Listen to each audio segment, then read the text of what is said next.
Only hot girls listen to IV Advices and Experiences podcast in their free time. So who is listening? Hi sweetie, I see you, and here comes a new episode to help you better your final grades and your final exams. Today's episode is going to be all about why you should not reread and rewrite your notes as a student who's trying to prepare for the exams. Particularly because for the past couple of days, I've seen a lot of my classmates discussing the topic of how they prepare for the exams, and majority of them were saying that I'm simply rewriting my flashcards, I'm simply rewriting my notes. I believe it's a really low-key productive exercise to get the material into your brain. So I decided to talk about some things I do instead of rewriting my notes that might also help you. But obviously I'm gonna start with a couple of top reasons I found online why rewriting your notes doesn't help. And obviously the first one is passive learning, because instead of engaging your memory, your sensory details and all of the good stuff, you concentrate on simply looking at the material and thinking that, oh yeah, I remember I was sitting at the first desk, I was staring out of the window, and then someone made a funny joke. I looked at the teacher and she said this word, and that's how I remember this word. That's good. That's an amazing way of memorizing stuff.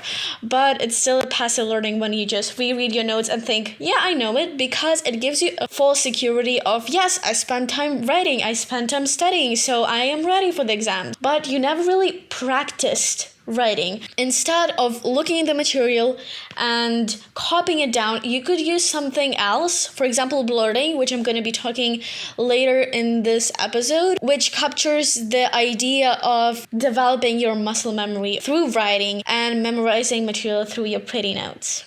As already mentioned, rewriting your notes is time-consuming, and it refers to the point where you overwork yourself, and rather than working smarter, you work harder, which also leads to the lack of focus on weak areas. Instead of practicing your notes, for example, uploading them to different kinds of apps, even ChatGPT, and asking to create mini tests or quizzes on your written material, that would be, first of all, active learning, and you would see which parts of your notes you're really struggling with, you do not understand the concepts, or which parts, and just in general identifying the weak areas. By rewriting your notes, you do not do that. You simply copy the information, and it makes, again, you think that it sticks, but in fact, it's gonna fall off your brain like those old stickers on the refrigerators.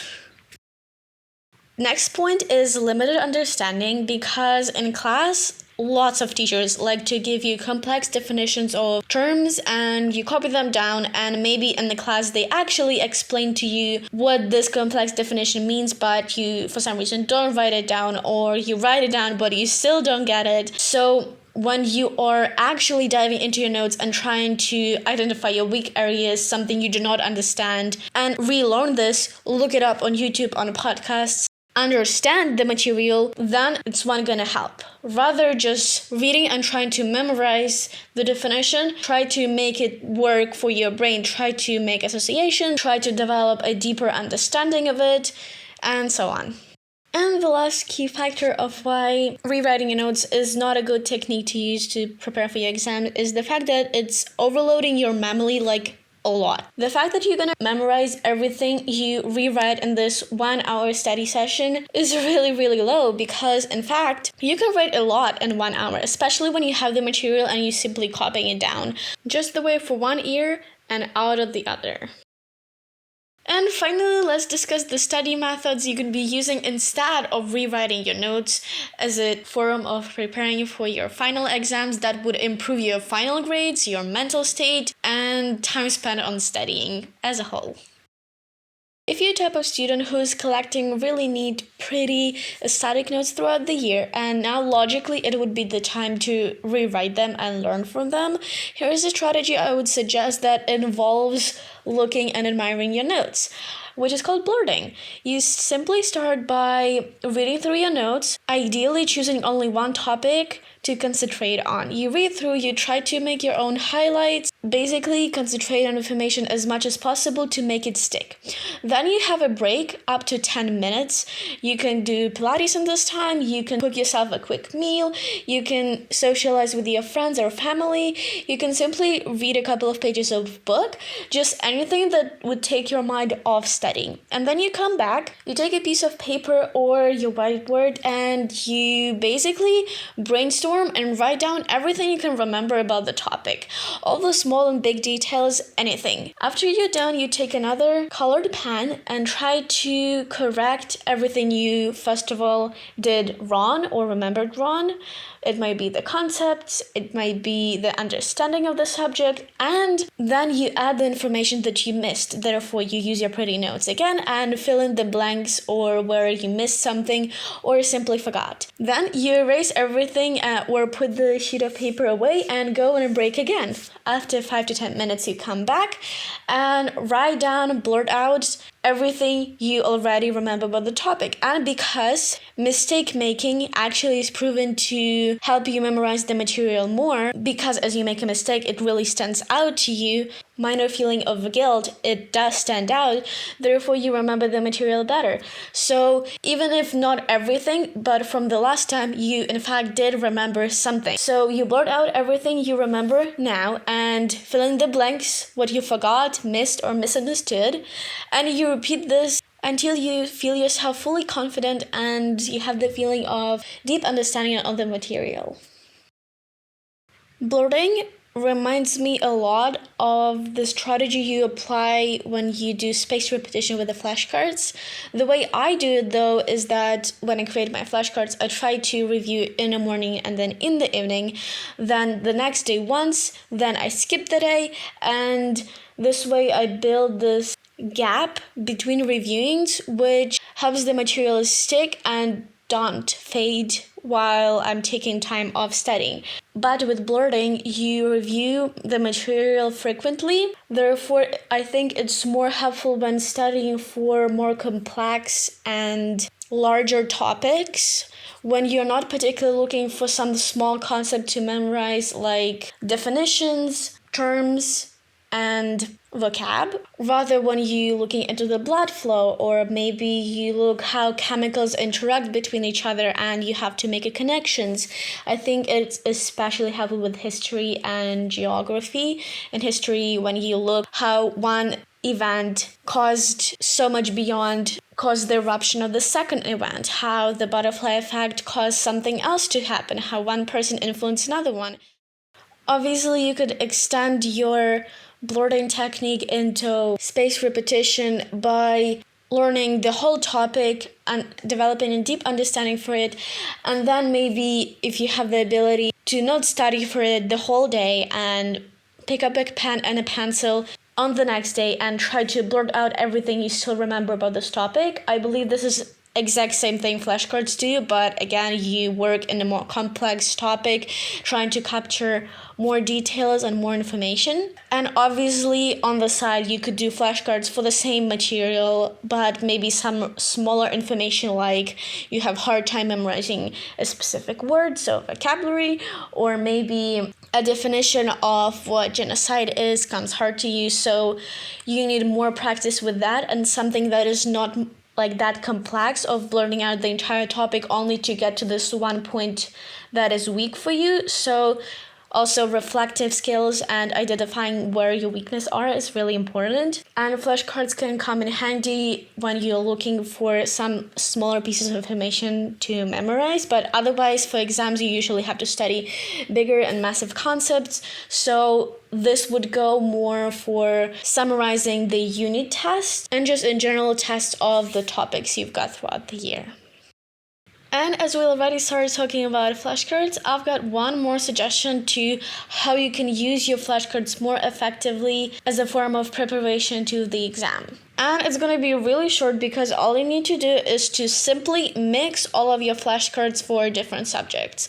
You can mix INS with science, English, biology, geography, math, everything, whatever you want, because this makes your brain more elastic.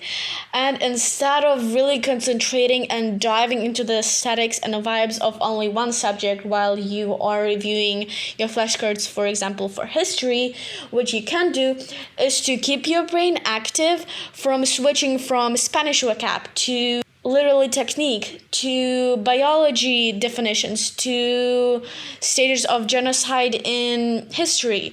And this sort of boost of energy brought to your brain not only helps the information to stick better, but also helps your brain to adapt better to situations where you suddenly need to think of more than one concept or connect different subjects together, which I believe is really important for IDU exams.